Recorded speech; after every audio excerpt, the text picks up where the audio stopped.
Thank you. Good morning. My name is Edward Shu. I'm an EPA Region 7 Acting Administrator. We're based in Kansas City, our regional offices, and we serve the 4 states in this area, including Nebraska. And I want to first, before we get started, thank you, Mayor, for hosting us today and welcoming us to this great city.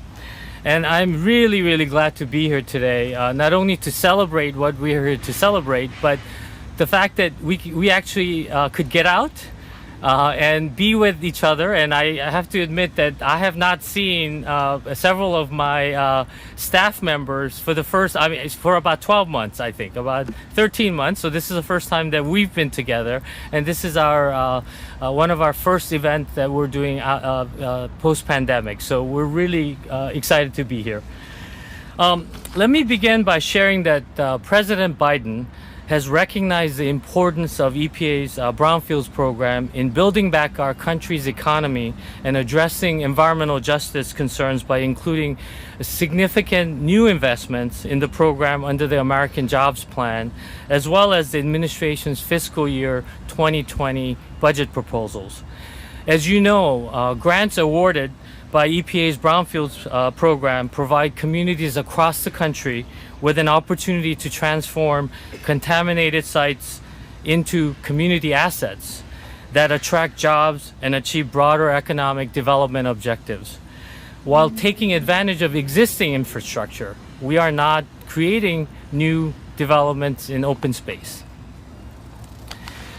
Mayor, I'm really pleased to announce that EPA has selected the City of Lincoln for a 2021 $800,000 Brownfields multi-purpose grant this year. Congratulations.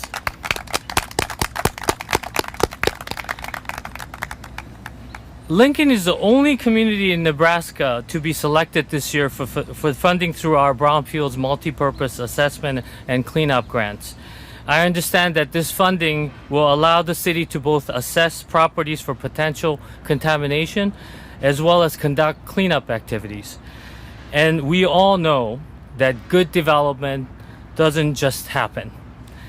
It has to be deliberate and well designed with a clear vision for the future. And Mayor, you and your city and your staff have a clear vision of that future. And now with your selection for the $800,000 award, you are one step closer to making that vision a reality. You and your staff should be extremely proud of your city's selection for this funding this year. The work the city has done in the West Haymarket is a prime example of how a community can use EPA assistance to leverage funding, technical assistance, and community support to drive and expand economic growth. We at EPA are particularly excited about the use of urban agriculture in your project plan. Greening an underutilized property through urban agriculture can improve the environment, build amenities, revitalize neighborhoods, and have direct benefits to residents' food, access, and nutrition. This is a win-win situation, and we really like this project plan. You'll hear more about the project plan itself from our guest, directly from our guest shortly. So let me just say a little more about the brownfields work. You know that this type of brownfields work is compounding and have long-lasting impacts for the residents of Lincoln, as demonstrated by the community right behind us at West Haymarket. By capitalizing on brownfields funding, Lincoln is making a very smart investment, not just in building a safer and more attractive neighborhoods and amenities for your residents, but also achieving broader economic development outcomes. Should I pause a little? Okay, great.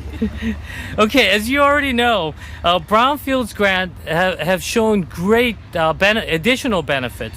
For instance, brownfields grants have known to increase tax revenues for municipalities.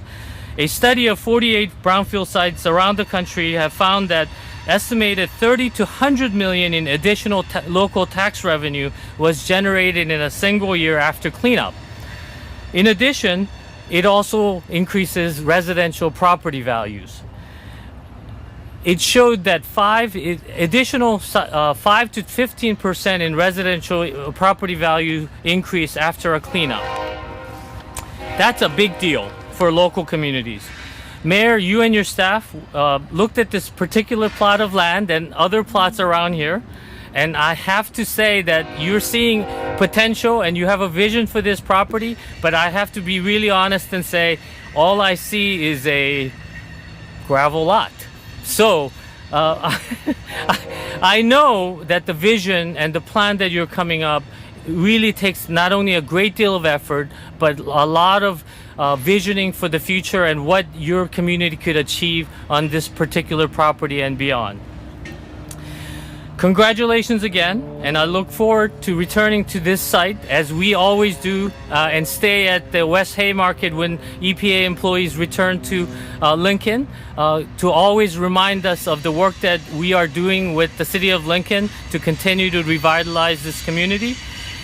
And we have been a partner with you since 2005, as I understand it. And so before I turn it over to the mayor, I do want to have a shout out for our project manager, Jennifer Morris. If you can raise your hand, Jennifer. I believe Jennifer, I can't say Jennifer has been here since 2005, but I know EPA has been a partner with the City of Lincoln, with all of you since 2005, and I believe this is the third award that we have for you from the Brownfields program. So it is now my honor to turn the podium over to the mayor and other distinguished guests. Mayor.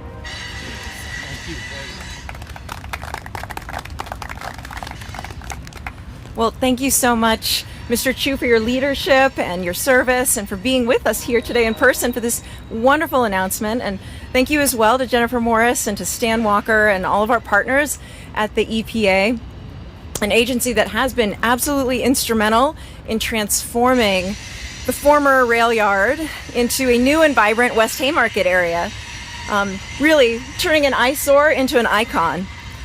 That transformation is now moving south, and we have really exciting plans for the South Haymarket development.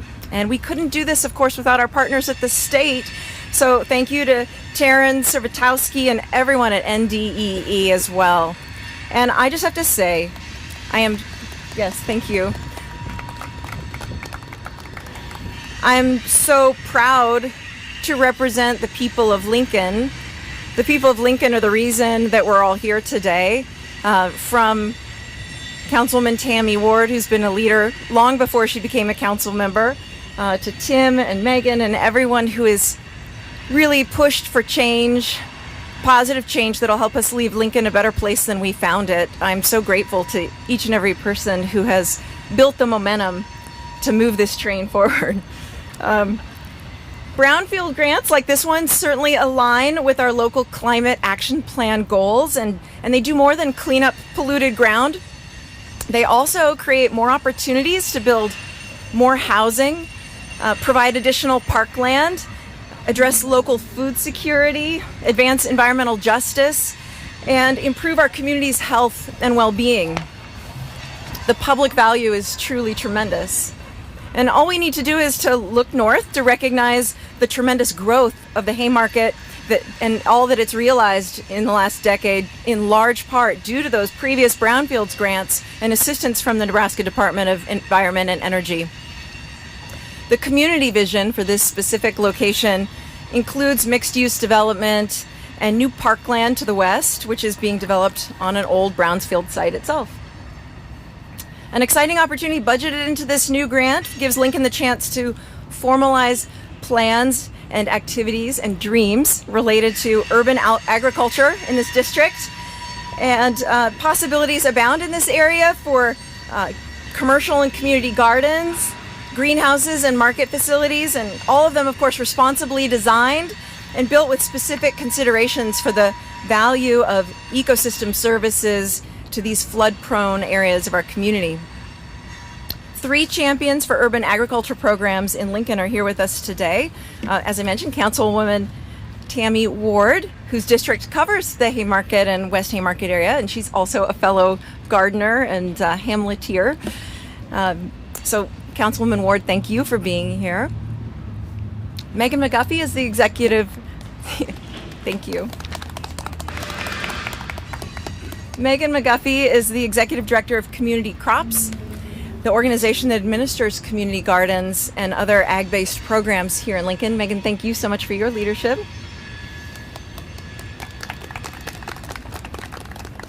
And then Tim Renna, who is the proud co-founder of the Holly Hamlet Oasis. And his visits to the mayor's office also often involve jars of honey and fresh green beans that he's grown, and we're so proud for the inspiration he provides. And Tim's also the chair of the Lincoln-Lancaster County Food Policy Council, so thank you for your leadership, Tim. Megan and Tim are going to share, yes, applause all around. Megan and Tim are going to share some thoughts on how this grant will benefit the area and help to advance urban agriculture in Lincoln. And I'd like to hand the microphone over to them. Thank you.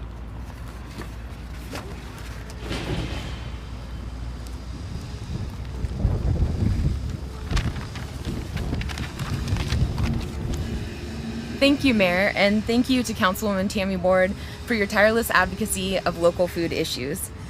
And thank you to the many city staff members, especially Frank Ularic and Mickey Esposito, who helped turn these priorities into action. Over the past 18 years, helping people grow and enjoy local food here in Lincoln, Nebraska, Community Crops has consistently seen how land access and land tenure, knowing you have access to the same piece of land year after year, is critical to helping people successfully grow food for their families and as a business. We are grateful to the EPA for investing in our community and bringing environmental justice, repairing these lands and returning them as true assets to our community. We're lucky here in Nebraska because we have a great climate and lots of open land that should create the ideal environment for local food production. However, local food does not happen by accident. Community Crops does not own any land of the 6+ acres that we currently operate gardens and farms on. So we know how important visionary land partners are to growing local food. This project shows that the City of Lincoln understands that the food system is like the water system or the transportation system, a critical piece of infrastructure that requires planning and investment in order to help our community thrive. Community Crops is proud to continue providing technical assistance, education, and other resources to help gardeners and farmers succeed in growing local food in our community. We have seen the joy it brings Lincoln residents to spend time in nature, to grow food for their families and for their neighbors, and to practice their cultural food traditions. Food, from the way it's produced to the way we prepare and enjoy it in community, is a foundational part of all of our identities. Local food is the future. When we invest in local food, we invest in the local economy. We make our community healthier by making fresh, nutritious food more readily available. And we make Lincoln a better place to live. Local food creates and reflects our local culture and helps Lincoln celebrate what makes it a uniquely wonderful place to live. Thank you again to our city officials and to the EPA for making this project possible. Community Crops is excited to be here today celebrating this new chapter of investment and building a resilient local food system for our community. Thank you.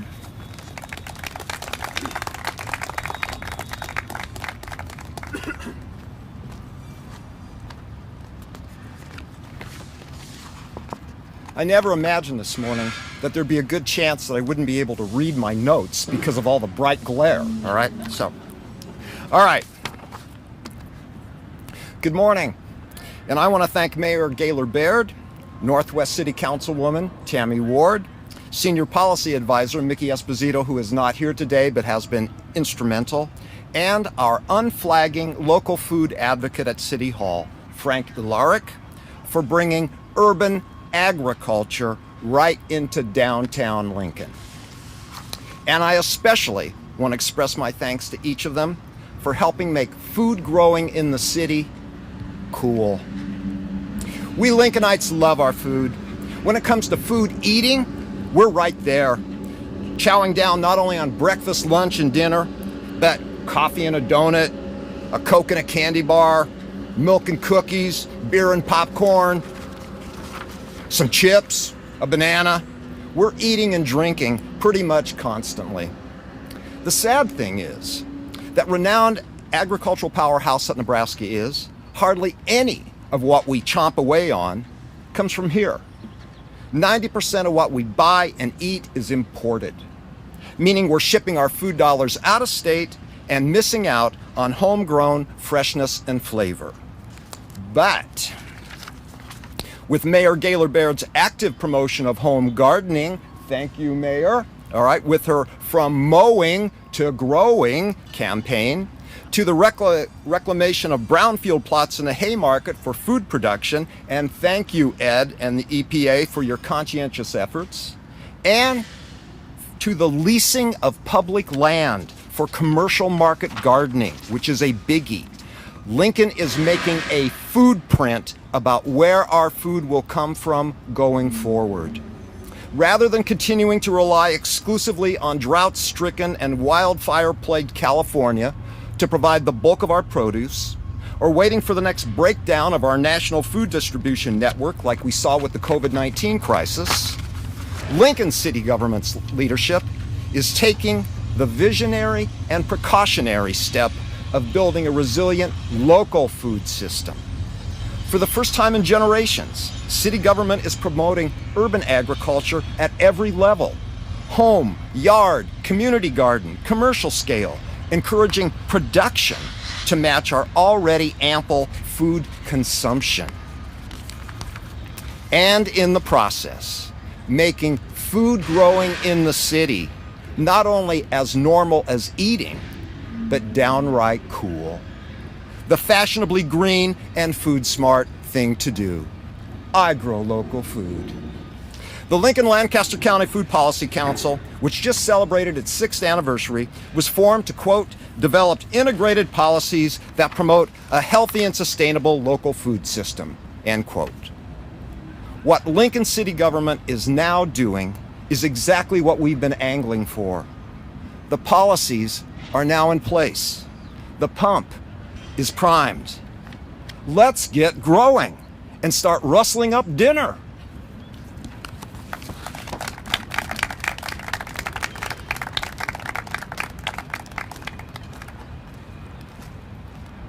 Hi, I'm Taryn Serwatowski, and I've been the Brownfields Coordinator for the Nebraska Department of Environment and Energy since 2015. And since that time, I've enjoyed a working collaborative relationship with the City of Lincoln. As a tech support agency for the EPA and the environmental representative for the state of Nebraska, our mission is to protect, preserve, enhance Nebraska's land, air, water, and energy resources. And the role that the Brownfields program has in achieving that mission is to serve as a catalyst to revitalize and redevelop blighted properties. And how we achieve that is by providing resources to communities at no cost. These resources include Phase 1 environmental site assessments, which help us identify recognized environmental conditions.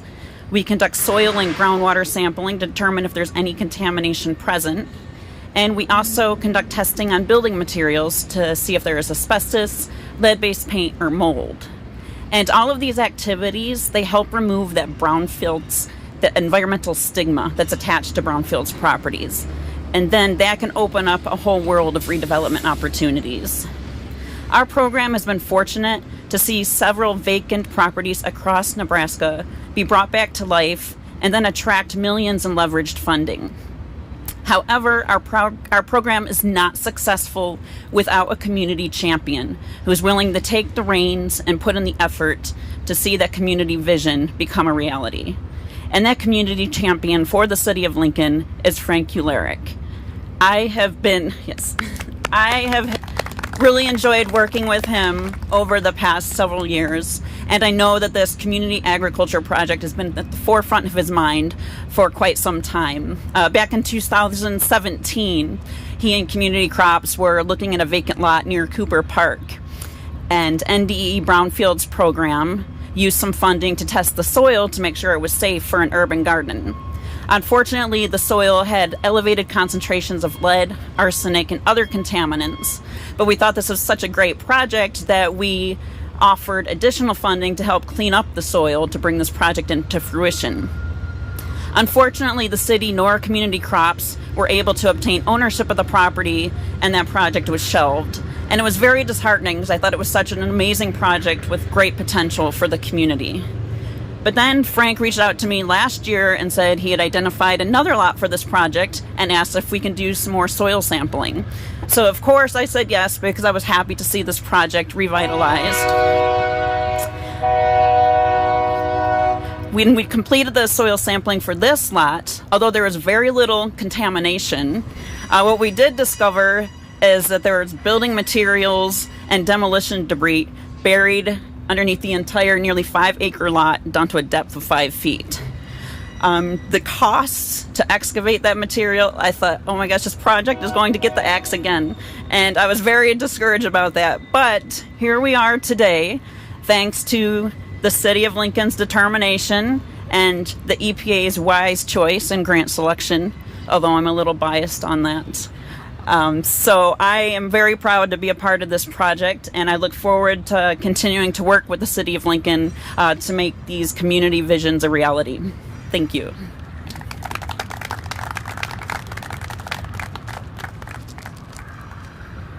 Okay, I think it's a time for the big check. But I also noticed that somehow the check is coming out of my personal account, but Curtis assures me that that's not the case. So, but before I do, I just want to say that a personal note from me to the mayor and everyone else is that, you know, at EPA we care deeply about cleaning up contaminated properties, but we know that that's not the most important part of this. It's what comes after.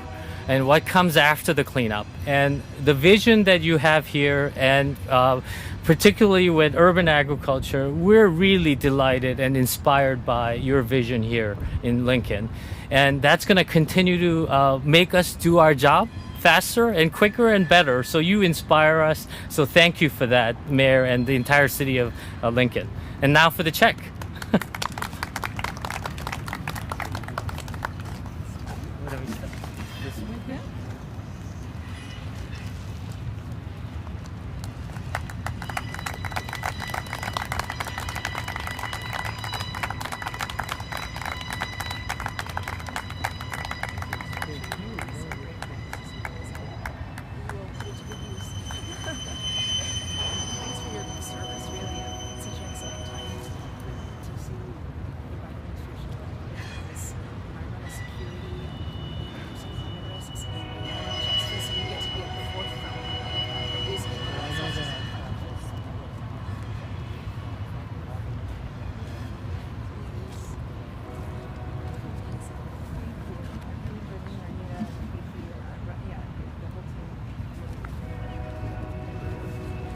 Okay, and then we'll do some questions. Yeah. Okay. Reporters' questions. Oh yeah, and if there are any questions from the media or anyone else, we'll be happy to take them or afterwards. But anyway, go ahead. I see a hand for the mayor. Yes. Yeah, mayor. First of all, I want to answer the question. What is the plan? What will be here? Just in more specific detail, what the people expect? Right.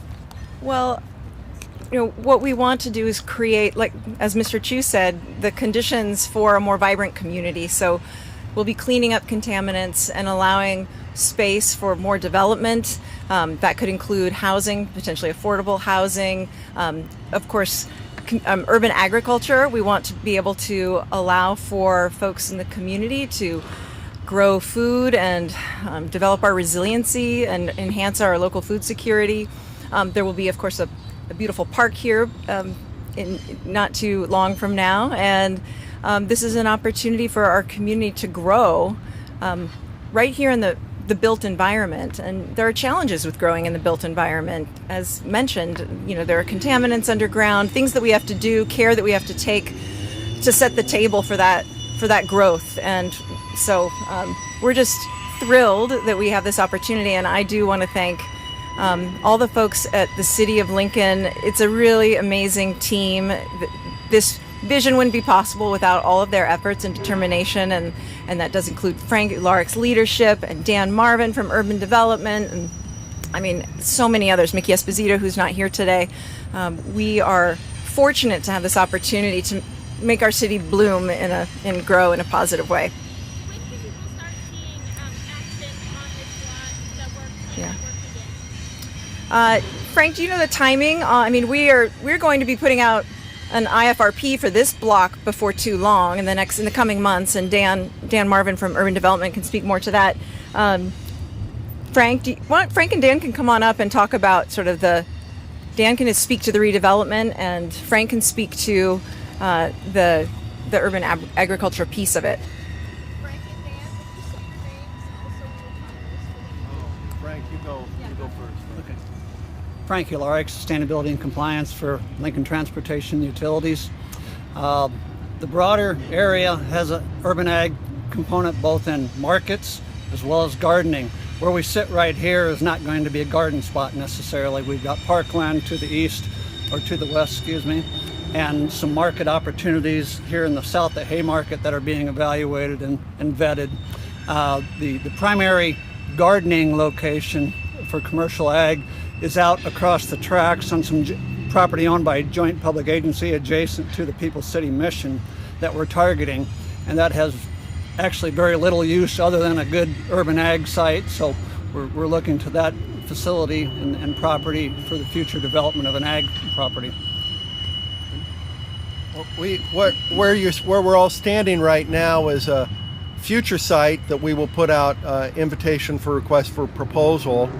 Again, my name's Dan Marvin. I'm the Director of Urban Development, and we would expect to get a number of submittals back when we issue that IFRP, and this site here will eventually start looking like the site behind me here, where we'll have something growing out of the ground. Won't necessarily be green, but it will provide a lot of opportunity for people to work and live and play over in the area to the west of us. So I think that's one of the aspects of this grant. And I think the other thing maybe we should also recognize is that we are in a floodplain, and so urban ag in areas in the floodplain are a unique way of creating offsets for flood storage too.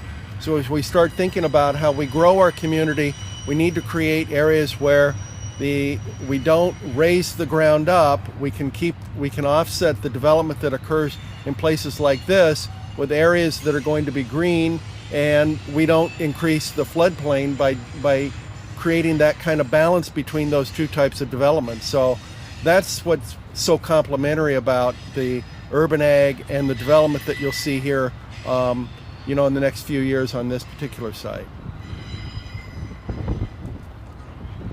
So the grant used just for these two plots, or no, because there's more behind the tracks? Is there You a go ahead, specific Frank. area? Yes, in the grant application, which we could certainly make public, it identifies a number of areas and properties, both for assessment and phase 1 and phase 2 assessments, but also for cleanup. We feel that the ag land, as I mentioned previously, that's been characterized by NDE, as Taryn mentioned, is probably ready for a site development plan without much more investigation. But and that's why we have a multi-purpose grant, which gives us flexibility to assess, clean up as our priorities are matured. And Frank, you said that grant will be available online somewhere. Can you send that later? Yeah, we can send the application in, so there's more details on the background and the focus of our assessments. Is there a timeline you've set out? Like you want to have this done in 5 years, 10 years? What's kind of a tentative timeline? That's always hard to predict, and luckily the grant has a 5-year term on it. Correct, Jennifer? So we've got some flexibility. As 3 years.